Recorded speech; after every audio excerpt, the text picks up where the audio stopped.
Saisine des biens de Karim Wade, Toussaint Manga se réjouit de la décision de la justice française de débouter l'État du Sénégal. Selon le secrétaire général de l'UJTL, c'est la meilleure manière de montrer le manque de crédibilité de la CREI.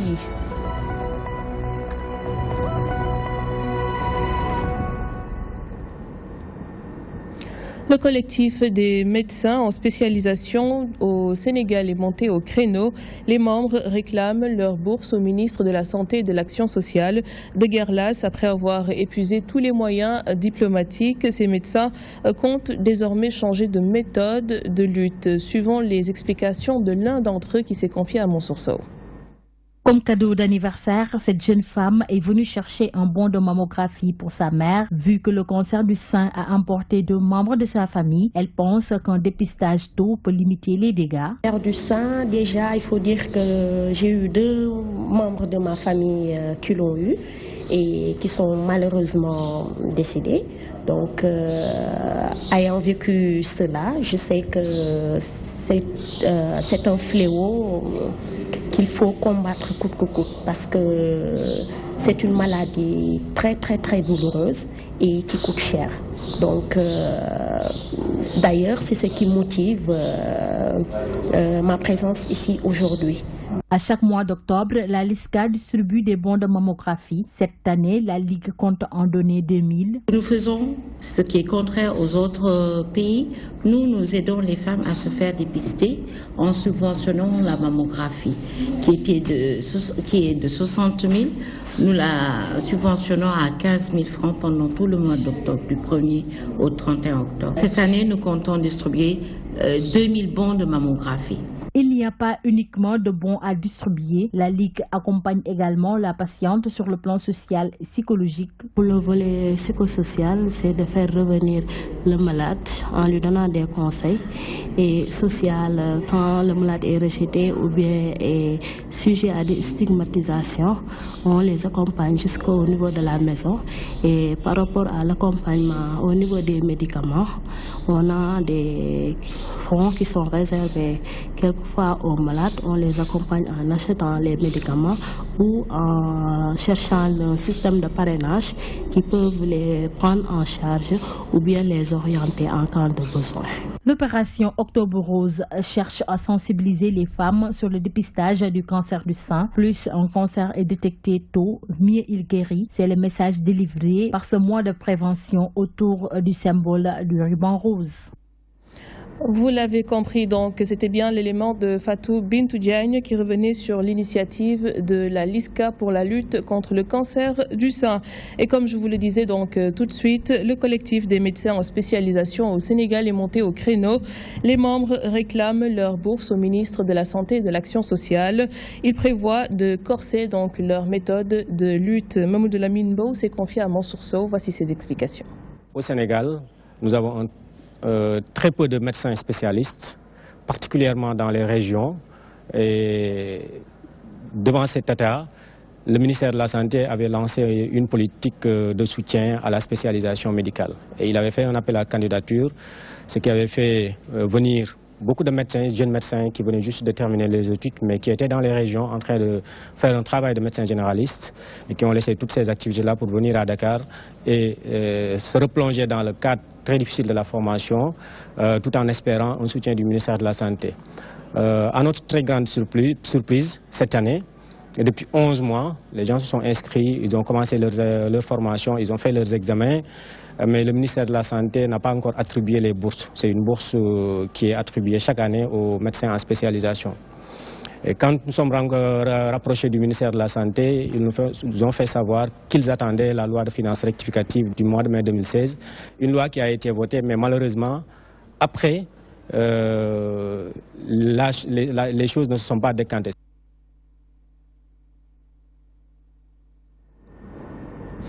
En politique, les jeunes apéristes de Ouakam sont dans tous leurs états. La convergence donc des jeunesses républicaines de cette localité estime que leurs dirigeants ne leur donnent pas assez de considération. Ils fustigent l'attitude de leur coordonnatrice nationale, mais également celle des cadres républicains de Ouakam. Ibrahim Fall pour plus de précisions. La convergence des jeunesses républicaines de Ouakam hausse le ton. Ces jeunes dénoncent ce qu'ils appellent un manque de considération à leur égard au banc des accusés, la coordinatrice de la Cogère nationale. À Thérèse, nous lui demandons seulement d'élargir la Cogère. Élargir la Cogère, c'est vraiment choisir ou bien des responsables qui sont aujourd'hui vraiment très compétents et qui peuvent apporter leur paix à l'édifice. Ils sont nombreux ici, mais malheureusement, actuellement, on constate qu'il n'y a que quelques jeunes, donc une bande de copains qui sont vraiment perchés là-haut à diriger la Cogère. Ça ne doit pas se passer ainsi. La Cogère de Ouakam tire à boulet rouge sur certains leaders apéristes de Ouakam. C'est une mauvaise organisation du parti à Ouakam. Donc, il y a un lobby de 5 à 6 personnes qui tiennent le parti en otage actuellement. Non, ils se reconnaîtront. Nous n'allons vraiment plus nous fatiguer à faire des porte-à-porte. Donc, dans toute la commune pour vraiment chercher des militants. Les militants sont vraiment frustrés. Ils ne savent plus à quel saint se vouer. Parce que vraiment, on leur a tenu une montagne de promesses. Des promesses que malheureusement le président n'a pas respectées jusqu'à présent. À quelques mois des élections législatives, les jeunesses républicaines se font entendre par tous les moyens. Ceux de Ouakam emploient un ton menaçant afin que leurs préoccupations soient prises en charge. Réunir les jeunes autour de la lutte pour la représentativité dans les instances, c'est l'objectif du mini-projet PIPA. Cette structure qui regroupe de jeunes leaders de l'opposition comme du pouvoir reporte le plaidoyer pour une meilleure prise de conscience des jeunes au sein des formations politiques. Code Ndjaye. Il est souvent rare de voir des jeunes issus de différents partis politiques accorder leur violon autour d'une cause commune, réunis autour du mini-projet PIPA, programme For Young Politicians in Africa. Ces jeunes leaders politiques ont mené un plaidoyer pour une meilleure représentativité dans les instances de décision. La cause commune qui nous réunit, c'est d'abord la cause de la jeunesse, la représentativité des jeunes. Nous avons constaté que les jeunes n'étaient pas très bien représentés. Alors, dans un parti, quand on dit que le leader des jeunes est présent au directoire, on dit que les jeunes sont représentés. Tandis que pour les adultes, ils peuvent être présents à 100, on ne dit pas que les adultes sont représentés. Donc, c'est cette discrimination négative à l'endroit de la jeunesse qu'on veut régler. Le coordinateur des jeunes socialistes ainsi que le secrétaire général de l'UJTL embouchent la même trompette. Dans nos différentes formations politiques, il est clairement établi que les jeunes sont représentés à 1 degré %. Mais ce dont il s'agit aujourd'hui, c'est de l'élever à la dignité d'une disposition constitutionnelle pour qu'à l'occasion des investitures, de la responsabilisation ou de la mise en place d'un gouvernement, que cette jeunesse sénégalaise soit représentée et très bien représentée. À l'image des femmes qui se sont soudées, unies, se sont battues pour avoir une victoire telle que la parité dans les institutions, nous jeunes, nous nous sommes dit, au-delà des clivages politiques, il est intéressant que nous puissions discuter sur la place qui sera réservée à la jeunesse dans les institutions et dans les partis politiques. Venu présider cette cérémonie d'ouverture, le ministre de la Jeunesse a appelé les jeunes à plus de clairvoyance dans leurs actions politiques. Nous avons la responsabilité, malgré nos divergences, de défendre la République, qui est le garant de notre stabilité. Défendre la République pour la cohésion nationale. Vous, jeunes du Sénégal, vous avez la responsabilité de marquer l'identité sénégalaise telle que cette promotion a eu à le faire. Tour à tour, ces jeunes leaders ont défilé devant le micro pour partager leur expérience durant leur jeune parcours politique. Ils comptent tirer dans le même sens afin que cette jeunesse occupe une place de choix dans les instances de décision. La Ligue démocratique s'est réunie en bureau politique ce matin. À l'ordre du jour, le bilan de l'élection du Haut Conseil des collectivités territoriales. Ousmane Badiane et compagnie tirent un bilan satisfaisant de ce scrutin. Suivant ses explications au micro de Mansour Sow. Pour nous, cette élection s'est très bien déroulée. Notre coalition Benno Bokk Yakaar, sur les 80 postes en compétition, Benno Bokk Yakaar a obtenu 73 sur tout le territoire national. Pour nous, nous pensons que ce bilan, nous l'avons dû au respect des directives qui étaient données par le président Macky Sall et ses alliés pour dire qu'il faut faire preuve de solidarité, il faut faire preuve d'ouverture et surtout aussi d'esprit de responsabilité. Maintenant, nous, au niveau de la LD, on peut dire que sur ces 80, pour la liste de Benno Bokk Yakaar, on n'a pas eu, mais on a eu un élu à travers la liste Taxawu Dakar, que notre camarade Cheikh Gueye a dirigé. Donc sur les 80, la LD a un élu.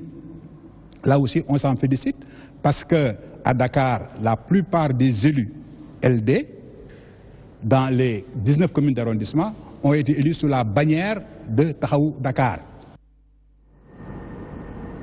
Le secrétaire général de l'UJTL se félicite de la décision de la justice française de débouter l'État du Sénégal dans l'affaire de la saisine des biens de Karim Wade.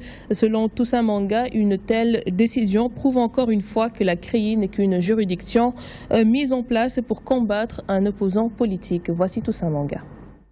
C'est une grande victoire. Une grande victoire pas pour le PDS, pas pour Karim Wade, mais une grande victoire pour la justice sénégalaise, une grande victoire pour le peuple sénégalais. Vous comprenez par là que la justice sénégalaise a eu à poser des actes qui ont été décriés par beaucoup de Sénégalais épris de paix et de justice. Nous avions constaté dans le dossier de l'enrichissement illicite que M. Karim Wade a eu gain de cause partout dans le monde. Nous nous rappelons la décision de la CEDEAO qui avait demandé à l'État du Sénégal de libérer M. Karim Wade car il était en détention arbitraire. Nous nous rappelons de la décision du groupe de travail de l'ONU qui avait jugé la détention de Karim Wade comme détention arbitraire. Et tant d'autres décisions au niveau international qui ont prouvé à suffisance que la CREI était une cour politique. Les décisions qui émanent de cette cour étaient des décisions pilotées par l'exécutif. Aujourd'hui, la décision de Paris vient renforcer encore notre position d'avant qui était que la justice de la CREI ne peut pas s'appliquer à l'international parce qu'elle ne respecte pas les conventions internationales, elle ne respecte pas les bases liminaires d'une justice équitable. Le directeur général de Dakar Demdik a rendu visite ce vendredi à l'archevêque de Dakar. Maître Moussa Diop a présenté les nouveaux autobus de la société et recueilli les prières de Monseigneur Benjamin Ndiaye pour la réussite du projet Sénégal Demdik. Voilà, l'archevêque encourage les travailleurs comme syndicalistes de la boîte à œuvrer pour la réussite du dit projet. Abigail. Les 475 nouveaux bus Sénégal Demdik vont être fonctionnels d'ici un mois. Déclaration du directeur général de Dakar Demdik. Selon lui, ces bus vont soulager les populations dans la mobilité urbaine. C'est un projet important qui va relier le Sénégal tout entier, qui tend à l'heure, dans des véhicules également climatisés, ce qui n'a jamais eu lieu au Sénégal, mais également des véhicules qui partiront à l'heure, reviendront Inch'Allah à l'heure, mais des véhicules qui respecteront également le code de la route et la sécurité routière. Ces autobus sont un patrimoine national. Par conséquent, l'archevêque de Dakar invite les citoyens à cultiver la discipline afin de préserver ces moyens de transport en commun. Il faut aider tout le monde à avoir un comportement responsable. Vous allez entretenir du matériel, mais le matériel s'entretient aussi par la clientèle. Il y a une manière de traiter les choses qui peut leur donner une longue durée de vie et rendre plus efficace le travail. Aider aussi à la discipline. Après l'étape de Tivaouane et Touba, les responsables de Dakar Demdik étaient ce vendredi chez l'archevêque de Dakar pour recueillir ses prières, ceci pour un lancement de Sénégal Demdik dans les meilleures conditions de sécurité. Le mouvement citoyen Alternativa a organisé un festival pour la lutte contre le changement climatique. L'organisation propose des solutions concrètes et positives pour relever le défi écologique. Différentes activités étaient au menu de ce festival. Ababakar Sadir Top. Nous sommes au grand festival des alternatives climatiques. Ici, On y trouve des solutions adéquates pour un véritable défi climatique. Les responsables du village Alternatiba nous parlent des conséquences écologiques. Vous voyez à quel point donc, on est quand même exposé aux conséquences du changement climatique. Donc ce rassemblement aujourd'hui, c'est justement pour montrer qu'il y a les conséquences du changement climatique certes, mais il y a des milliers de solutions qui sont mises en œuvre à la fois par des collectifs, des associations et des individuels. Donc le but de ce festival-là aujourd'hui, c'est de montrer au grand public sénégalais que les solutions, elles existent et qu'on peut bien s'en approprier.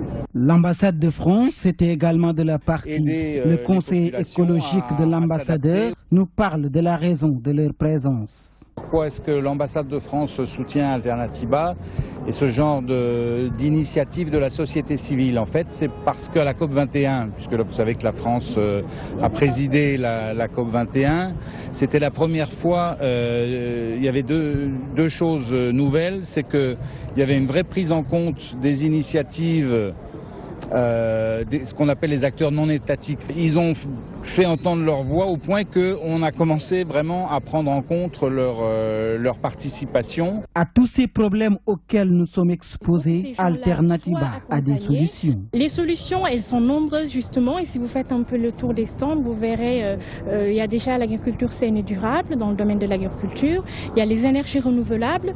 Au Sénégal, on a quand même du soleil 12 mois sur 12, donc aujourd'hui, il y a beaucoup d'entreprises et beaucoup d'organisations qui investissent dans les énergies renouvelables. Donc c'est autant de solutions que l'on investisse. Ce village des alternatives est une occasion pour les porteurs de projets écologiques d'exposer leurs travaux afin de sensibiliser les populations.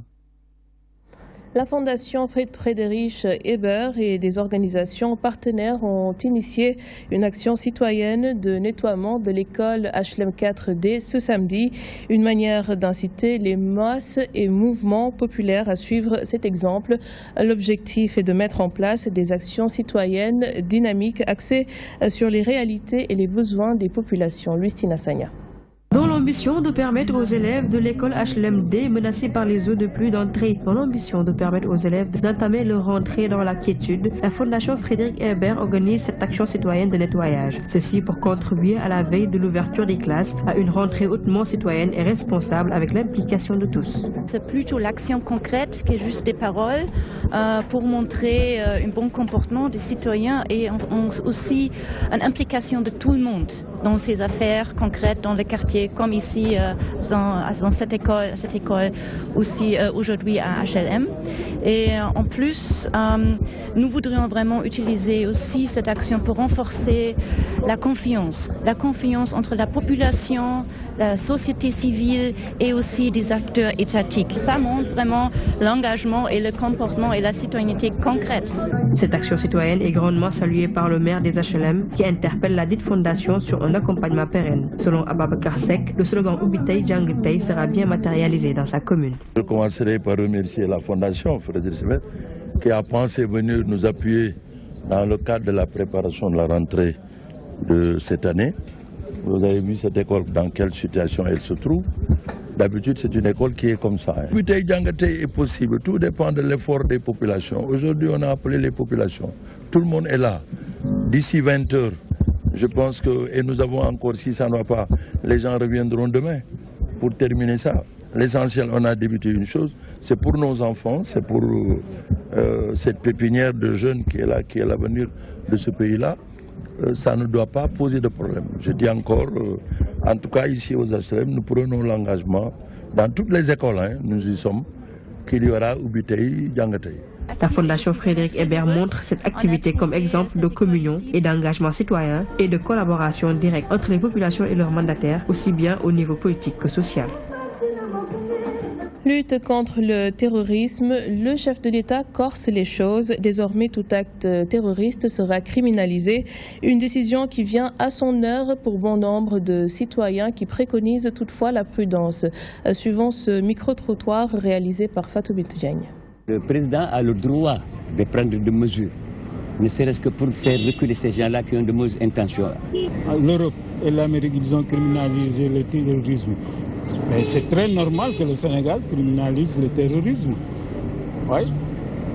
C'est ce que je lui conseille, d'y aller mollo-mollo, Parce que ceux qui ont frappé les États-Unis d'Amérique, l'Europe, le Sénégal c'est un petit pays pour eux.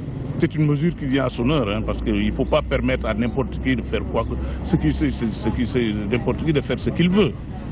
Le terroriste, quand il tue des innocents. Il n'a aucune raison de tuer des innocents et ce n'est pas religieux. Ce n'est pas du tout religieux. Ils se font passer pour des musulmans qu'ils ne sont pas. Le président, tout ce qu'il doit faire, c'est de sauvegarder nos frontières et de voir au niveau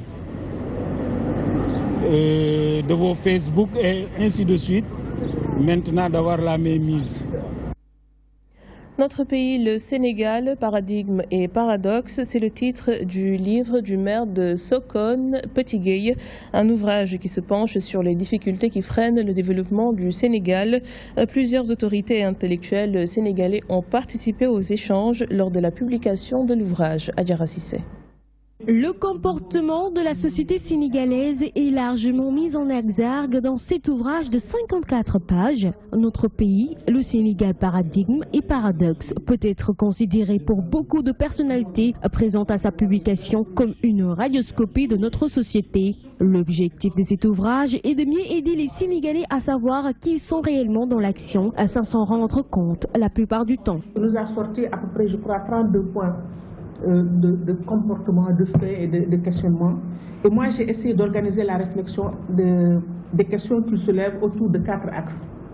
Le référentiel socioculturel qui sont à la base des comportements et attitudes des Sénégalais, les réponses politiques, les implications sur le développement du pays et enfin les paradigmes du futur ou bien les nouveaux référentiels à construire. Émerger un nouveau futur consensuel et pour lequel nous serons tous engagés à le réaliser est le vœu le plus ardent de l'auteur Petit Gueye qui a abordé plein de questions d'ordre politique, économique, social et religieuse. Tout ce que nous faisons dans nos familles, dans le travail, dans la rue, en politique, sociale, religieuse, nous passons énormément de temps à sublimer le passé et à parler du passé. On ne parle pas du futur ici. Peut-être qu'on ne sait pas. J'ai eu à l'esprit le mot de penseur africain qui a dit qu'il n'y avait pas de destin à jamais faux sur le continent, mais qu'il n'y avait que des responsabilités désertées. Un travail inachevé selon l'écrivain et partagé par bon nombre de ses pairs. Un deuxième tome qui découlera d'un travail collectif naîtra pour continuer l'aventure. Et voilà ce qui met un terme à ce journal. Merci de nous avoir suivis. Très bonne suite des programmes sur la DTV.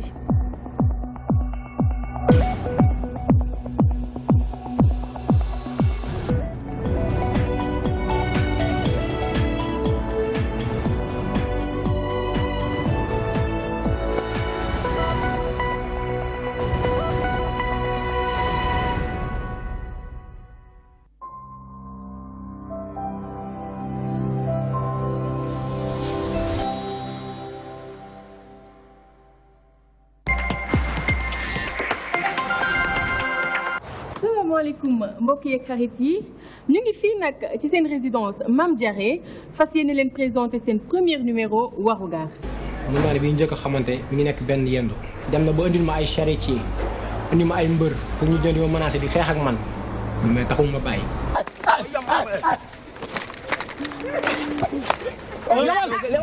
dem naa la ba benn instant ma ne lii jigéen jaru ko te maa bàyyi. un jour tamit dem naa salon di dem di defar sama